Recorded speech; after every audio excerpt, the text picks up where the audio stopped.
여러분 반갑습니다. 제가 어제 홍콩에 왔는데요.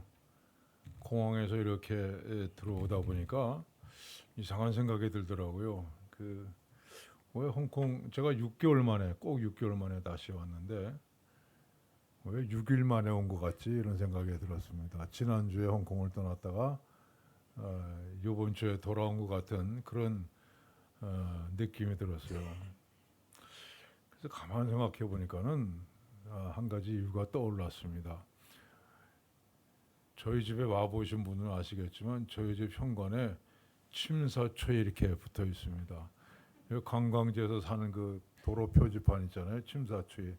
제가 그걸 한 10년 전에 하나 어떻게 사놨는데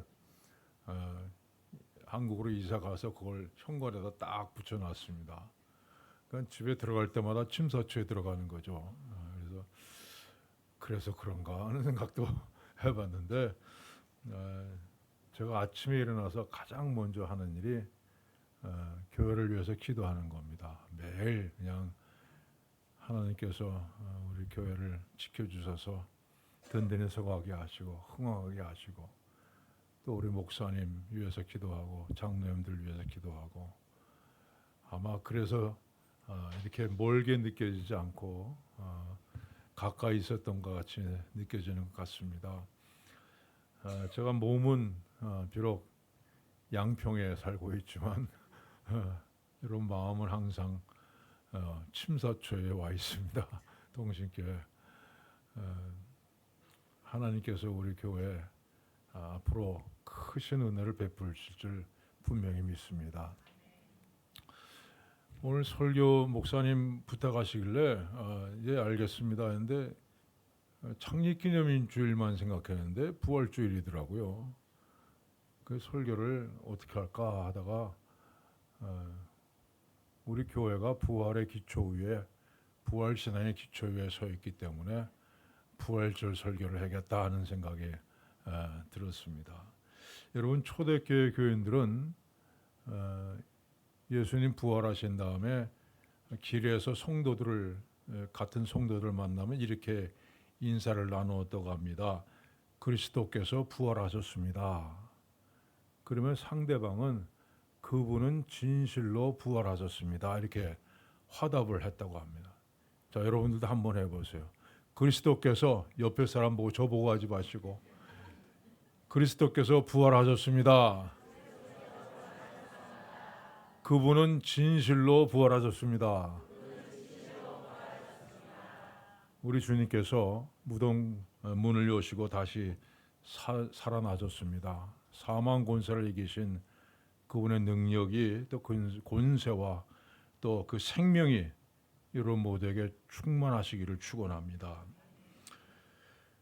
여러분 예수님께서 십자가에 달리시고 사흘째 되던 날 새벽에 막달라 마리아라는 사람이 예수님의 무덤을 찾아갑니다. 다른 복음서를 보면 여자들 여러 명이 찾아갔다 그랬어요. 근데 한결같이 이름은 마리아입니다.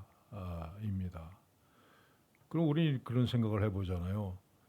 예수님께서 부활하셨으면 제자들에게 가장 먼저 나타나셔야 될 것 같은데 근데 여자들에게 먼저 나타나셨습니다. 그 이유에 대해서 어떤 분이 이렇게 분명하게 아주 명쾌하게 정리를 했더라고요. 그것은 예수님께서 부활의 소식이 더 빨리 퍼져나가기를 원하셨기 때문이다. 여러분, 자 막달라 마리아가 이제 무덤을 찾아갔는데 무덤 문이 열려 있고 시체가 없어졌습니다. 그래서 마리아는 빨리 달려가서 베드로와 요한에게 예수님 시체가 없어졌다 이렇게 얘기를 했죠. 그런데 오늘 요한복음은요, 그 다음에 일어난 일들에 대해서 아주 자세하게 묘사를 하고 있습니다. 베드로가 그 다른 제자와 나가서 무덤으로 갈새. 여기서 다른 제자는 요한 자신입니다. 자, 베드로와 요한이 같이 앉아 있다가 예수님 시체가 없어졌다는 소식을 듣고 벌떡 일어나서 달려가기 시작합니다. 근데 그 다음에 보면 둘이 같이 다름질 하더니 그 다른 제자가 베드로보다 더 빨리 가서 먼저 무덤에 이르러. 여러분, 베드로가 동시에 요한하고 출발을 했는데 아마 요한이 달리기를 더 잘했던 것 같습니다. 그래서 여기서 요한이 먼저 도착했다 이렇게 기록을 하고 있습니다. 구불에 세마포 놓인 것을 보았으나 들어가지는 아니하였더니, 그런데 요한은 먼저 도착했는데 무덤 입구를 살펴보기만 했지 들어가지 않았다 이렇게 말씀합니다. 시몬 베드로는 따라와서 무덤에 들어가 보니, 그런데 뒤늦게 도착한 베드로가 그 급한 성질 그대로 그냥 무덤 안으로 뛰어 들어갔습니다. 세마포가 놓였고 또 모리를 쌌던 수건은 세마포와 함께 놓이지 않고 딴 곳에 쌌던 대로 놓였더라. 자, 무덤 안을 들여다보니까 예수님의 시신을 쌌던 세마포 또 머리를 쌌던 수건은 그대로 놓여 있었다 말씀합니다. 근데 예수님 시신이 보이지 않았어요. 그때야 무덤에 먼저 갔던 그 다른 제자도 들어가 보고 믿더라. 그리고 그때서야 요한이 비로소 무덤 안에 같이 들어왔다 이렇게 얘기를 합니다. 이에 두 제자가 자기들의 집으로 돌아가니라. 이상하죠? 근데 예수님의 시체가 없어진 것을 보고도, 무덤 문이 열려진 것을 보고도 두 제자는 그냥 집에 돌아갔다 이렇게 기록을 하고 있습니다. 또 이어서 마리아가 무덤을 들여다보았을 때 무덤 안에 두 천사가 있었는데 요한은 두 천사의 위치까지도 상세하게 기록합니다. 흰 옷 입은 두 천사가 예수의 시체에 뉘었던 곳에 하나는 머리편에 하나는 발편에 앉았더라. 자, 그 다음에 마리아의 행동과 말을 상세하게 기록합니다. 이 말을 하고 뒤로 돌이켜 예수께서 서 계신 것을 보았으나, 마리아가 뒤돌아선 것까지도 기록을 하고 있습니다. 마리아는 그가 동산지기인 줄 알고 동산지기인 줄 알았다는 말도 기록합니다. 마리아가 돌이켜 히브리 말로 라보니 하니, 당시에는 평소에 다 아람어를 사용했습니다. 근데 마리아는 여기서 특별히 아람어가 아니라 히브리어를 사용했다고 기록하고 있습니다. 예수께서 이르시되 나를 붙들지 말라. 그래서 마리아가 손을 내밀어서 붙들려고 하니까 예수님께서 나를 붙들지 말라 이렇게 말씀하셨습니다. 여러분, 이상하지 않아요? 성경을 그냥 무심하게 읽으면 우리가 그렇구나 하게 되지만 자세히 들여다보면 이 당시의 상황을 너무도 상세하게 기록하고 있습니다. 그냥 베드로와 요한이 가보니까 그 무덤이 비어 있더라. 사실 이 내용이지 않습니까? 근데 그 내용을, 그 사건을 작은 것 하나도 놓치지 않고 이렇게 상세하게 기록한 이유가 뭡니까?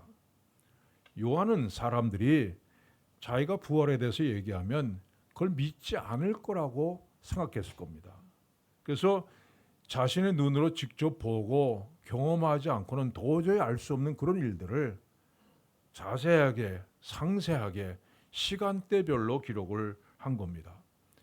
그리고 요한복음의 마지막 부분에 이런 말을 남깁니다. 이 일들을 증언하고 이 일들을 기록한 제자가 이 사람이라. 우리는 그의 증언이 참된 줄 아노라. 자, 오늘 본문이 예수님의 부활이 갖고 있는 아주 중요한 의미 몇 가지를 말씀합니다. 첫째는 세마포가 놓였고 또 머리를 쌌던 수건은 세마포와 함께 놓이지 않고 딴 곳에 쌌던 대로 놓여 있다라는 말씀이죠. 유대인들이 시체를 염하는 것은요, 우리하고 비슷합니다. 여러분들 시체 염하는 거 못 보셨죠? 저는 신학교 때 이 시체 염하는 걸 다 배웠습니다. 한 번도 해보지는 않았지만, 우리가 이제 이 가는 배로 만든 세마포를 가지고 시체를 둘둘둘 말아 쌉니다. 그다음에 유대인들은요, 머리를 또 수건으로 둘둘 말아 쌉니다. 그리고 굴을 파서 그 시체를 이렇게 누이고 무덤 입구를 돌로 막습니다. 그래서 무덤 문을 이렇게 열면 시체가 그저 누워 있는 것을 그대로 볼 수가 있어요. 자, 그런데 베드로와 요한이 무덤 안에 들어가 보니까 예수님을 몸을 쌌던 세마포, 그리고 머리를 쌌던 수건은 그대로 놓여 있는데 시체만 없어졌다고 기록하고 있다. 머리를 쌌던 수건에서 이 싼다는 단어, 엔톨리소라는 단어는요, 둘둘 말아 싼다는 뜻이에요. 마치 붕대를 감듯이 둘둘 말아 싼다는 겁니다. 자, 그러면 쌌던 대로 놓여 있더라, 이 말씀 뭡니까? 머리를 둘둘 말아 싼 모습 그대로 놓여 있다는 겁니다. 푹 꺼져 가지고 놓여 있다는 겁니다. 자, 만약에 여러분들이 머리를 다쳐서 붕대를 칭칭 감고 있어요. 그러면 그 형태를 그대로 유지하면서 그 속에서 머리를 꺼내는 방법은 뭡니까? 단 한 가지죠. 머리가 연기처럼 사라지는 것밖에 없습니다. 마태복음에서 천사들은 이렇게 얘기합니다. 와서 그의 누우셨던 것을 보라. 유대인의 무덤은 앞에서 말씀드린 대로 굴을 파고 시체를 누우기 때문에 누운 자리가 없습니다. 우리나라 같이 뭐 땅을 파가지고 하면 누운 자리가 남는데 그대로 돌 위에다가 누워 있는 것 때문에 누운 자리가 표현나질 않아요. 그러면 그가 누우셨던 것을 보라는 건 무슨 뜻입니까? 바로 예수님의 시신을 쌌던 세마포 그리고 머리를 쌌던 수건이 그 모습 그대로 남아있는 것을 보라. 이것이 바로 그의 누우셨던 것을 보라는 말씀의 뜻이죠. 자, 고린도전서에 이런 말씀이 있습니다. 누가 묻기를 죽은 자들이 어떻게 다시 살아나며 어떠한 몸으로 오느냐 하리니. 여러분, 우리가 죽어서 부활한 다음에 과연 어떤 몸이 될까 궁금하지 않으세요?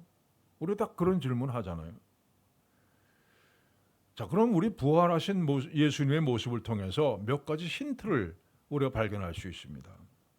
내 손과 발을 보고 나인 줄 알라. 또 나를 만져보라. 영은 살과 뼈가 없으되 너희 보는 바와 같이 나는 있느니라. 자, 예수님은요 분명히 살과 뼈가 있는 모습이었습니다. 부활하신 예수님의 모습이죠. 도마에게 이르시되 내 손가락을 이리 내밀어 내 손을 보고 내 손을 내밀어 내 옆구리에 넣어보라. 부활하신 예수님은 손에 못자국 그리고 옆구리에 창자국이 그대로 있는 그런 모습이었습니다. 자, 그런데 그 몸은요 우리와 똑같은 몸은 아닙니다. 예수님 부활하신 날 저녁에 제자들이 유대인들이 무서워서 문을 꽁꽁 잠그고 있었습니다. 그런데 예수님이 갑자기 그들 가운데 나타나셨다 이렇게 말씀합니다. 그러니까 예수님의 몸은요 이제는 시간과 공간의 제약을 받지 않는 아무데나 가실 수 있는 그런 몸으로 부활하셨다는 겁니다. 예수님께서 엠마오로 향해서 가고 있는 두 제자에게 나타나서 그들과 동행하셨습니다. 근데 그들은 10km나 되는 길을 예수님과 같이 걸으면서 예수님인 줄 알아보지 못했습니다. 예수님의 모습이 어딘가 변했다는 것을 암시해 줍니다. 그리고 예수님께서는 그들이 예수님을 드디어 알아보자 그 순간 순식간에 사라져 버리셨습니다. 자, 부활하신 예수님의 몸은 공간을 초월해서 갑자기 나타났을 수도 있고 사라질 수도 있는 그런 몸이었습니다. 자, 이걸 사도 바울은 이렇게 설명합니다. 죽은 자의 부활도 그와 같으니 썩을 것으로 심고 썩지 아니할 것으로 다시 살아나며 욕된 것으로 심고 영광스러운 것으로 다시 살아나며 약한 것으로 심고 강한 것으로 다시 살아나며 육의 몸으로 심고 신령한 몸으로 다시 살아나더니 육의 몸이 있은즉 또한 영의 몸도 있느니라. 여러분, 우리 육의 몸이 죽어서 썩고 난 다음에 우리는 예수님처럼 신령한 몸으로 부활하게 될 것입니다. 그 신령한 몸은 분명히 형체가 있습니다. 그러나 시간과 공간의 제약을 받지는 않습니다. 하지만 그 신령한 몸이 지금 우리 이 땅에 살고 있는 나라는 존재와 전혀 다른 존재는 아닙니다. 성경은 이렇게 말씀합니다. 또 내가 뿌리는 것은 장래의 형체를 뿌리는 것이 아니요 다만 밀이나 다른 것의 알갱이로되 하나님이 그 뜻대로 그에게 형체를 주시되 각 종자에게 그 형체를 주시느니라. 이 말은 이런 뜻입니다. 여러분, 사과씨가 있습니다. 자, 사과씨를 보면서 여러분이 그 속에서 사과나무가 상상이 되십니까? 이거 앞으로 자라면 이렇게 큰 나무가 될 거야. 사과씨와 사과나무는 전혀 다른 형체를 갖고 있습니다. 그런데 그 씨와 나무는 다른 생명이 아니에요. 하나의 생명을 공유하고 있습니다. 그러나 지금 여러분, 마찬가지로 우리가 지금 입고 있는 이 몸과 부활한 몸은 서로 다른 몸입니다. 다른 형체입니다. 그러나 이 몸과 부활한 몸은 같은 생명을 공유하고 있다는 겁니다. 그래서 부활한 몸을 가지고 서로 알아볼 수도 있을 겁니다. 장로님, 집사님, 권사님 오셨어요. 대화를 나눌 수도 있을 겁니다. 우리 모두 천국에서 만나서 서로를 알아보고 기쁨으로 주님을 찬양하게 될 것을 믿습니다. 자, 두 번째는 흰 옷 입은 두 천사가 예수의 시체에 뉘었던 곳에 하나는 머리편에 하나는 발편에 앉았다는 말씀이죠. 쉽게 말하면 그냥 무덤 안에 천사가 둘이 있었다 이렇게 얘기하지 않고 하나는 머리편에 하나는 발편에 앉아 있었다고 기록한 이유가 뭡니까? 구약 성경에 하나님께서 모세에게 속죄소를 만들라 이 명령하셨습니다. 이 속죄소라고 하는 건요, 마치 강대상 같이 생긴 겁니다. 그래서 이 속에다가 그 언약궤를 보관하는 장소입니다. 언약궤 안에 뭐가 들어 있습니까? 모세 십계명 돌판, 그리고 돌 만나를 넣은 항아리, 아론의 싹이 난 지팡이를 이 속에다 넣는 겁니다. 근데 하나님께서 속죄소를 이렇게 만들려고 하셨어요. 금으로 그룹 둘, 그룹이란 건 천사입니다. 그룹 둘을 속죄소 두 끝에 쳐서 만들되 한 그룹은 이 끝에 또 한 그룹은 저 끝에 그 속죄소 두 끝에 속죄소와 한 덩이로 연결할지며, 그리고 속죄소 양쪽 끝에 천사 둘이 마주보고 있는 그런 모습으로 만들라고 말씀하십니다. 그리고 죄를 지으면 제물을 가져와서 이 속죄소 제단 밑에서 제단 위에서 제물의 피를 흘려서 죄 사함을 받게 하라 이렇게 말씀하셨어요. 여러분, 속죄소는 죄를 사하는 곳입니다. 죄인을 향한 하나님의 구원의 은혜가 선포되는 곳입니다. 그런데 그 속죄소의 제단 양쪽 끝에 두 천사가 날개를 펴고 있습니다. 예수님 누워졌던 무덤에도 두 천사가 있습니다. 하나는 머리편에 하나는 발편에 있습니다. 구약의 속죄소와 똑같은 형태입니다. 그러니까 예수님은 모든 사람의 죄를 대속하는 어린 양 제물로서 드려지셨다는 것입니다. 세 번째는 나를 붙들지 말라, 내가 아직 아버지께로 올라가지 아니하노라는 말씀입니다.